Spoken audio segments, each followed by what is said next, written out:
சில விஷயங்கள் உன்னை விட்டு போனதுனால அவ்வளவுதான் நினைச்சிடாத.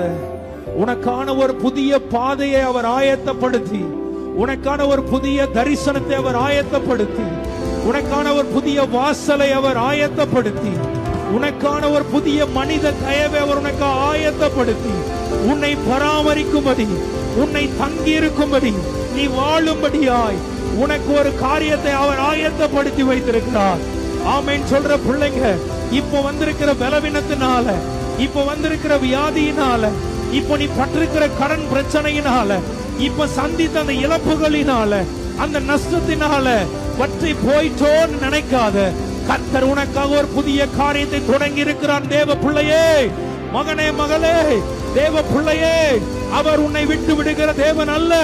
உன் கரம் பிடித்து, உன்னை கையை பிடித்து உன்னை தூக்கி விடுகிற தேவன். அவருடைய கை குறுகி போகவில்லை. அவருடைய கிருபை உன்னை விட்டு மாறவில்லை. அவர் உனக்கு சொன்னதை செய்யும் அளவும் அவர் உன்னை விட்டு விலகுவதும் இல்லை, உன்னை கைவிடுவதும் இல்லை.